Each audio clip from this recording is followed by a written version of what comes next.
I am a father. I am a husband. I am a leader. I am community. I am Rockford. I think if there was one area that is probably the #1 need for our city is the involvement of more fathers in their children's lives. We have over 70 dads in the Fatherhood Encouragement Project, but 49% are African American. You're doing something there that says, hey, it's not about your culture, your background, your race, or what you did in the past, but it's about you just being a dad and looking at individuals as they are.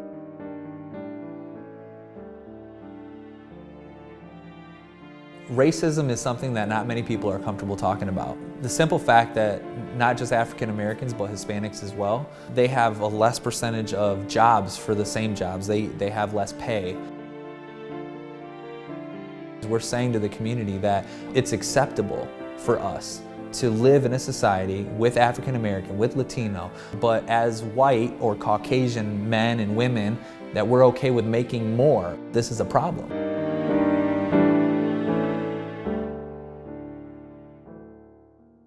Adversity is something that I've probably always dealt with because, like I said, I was always told that you can never do this, you can never do that. And so for a while there, adversity was probably my biggest challenge because I believed that I couldn't overcome adversity.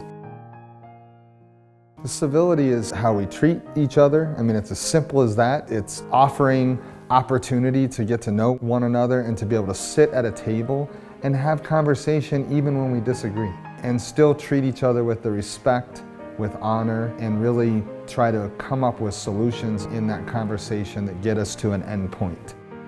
Until we address it together as a community, we're always going to be divided. Organizations that are developing to empower each other is still dividing us as a community. I understand why those organizations are having to form because it's not being addressed by our leaders. Just as a leader in our community, I see this as a problem that I would love to address. The struggles that folks may have may be minor, they may be great. Assessing those struggles and understanding the needs to help people get beyond them, that's where our partners come in. The work they do is essential to the client's success. We can't look at it as if we're trying to create a successful RHA. We're trying to help a client at the end of the day. And if the relationship between us and the partner can facilitate a successful outcome for the client, it's incredible. I think of most recently Daniel Petrie and the Fatherhood Project. Something that comes out of chaos and care and loss and heartache is a new friend.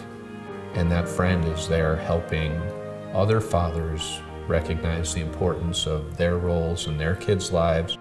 Having amazing partners is really, really essential in the work that we do. We did an exercise once that I learned from someone else, and so what we did was we actually had all the dads sit down in a room and write out their own obituaries.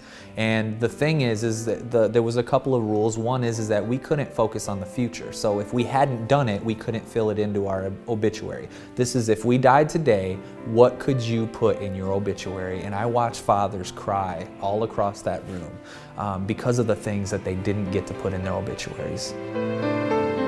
We all know statistics are against fatherless homes. Suicide rates are over 60%. We have incarceration rates that are extremely high. We know this is an epidemic. This is something that is extremely important.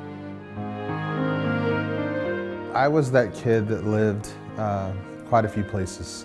My mom, she was married 4 times, 5 times, and I had some stepfathers that, saw kids as punching bags. For me, there was an opportunity at the Y to get involved in camp. I didn't come from a bad family. I came from a bad situation. I understand why some kids get to a point where they feel like there's no hope and they feel like there's nobody there to kind of reach in and pull them out of it.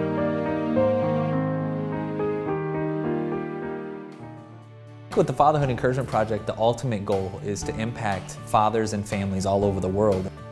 We need to make sure that, we're not becoming a statistic for the bad and a statistic for the negative of our city, but we're a statistic where fathers want to be involved. Fathers get the opportunity, the fair opportunity to be involved in their children's lives. We need to make sure that there is a community that is in support of these young fathers.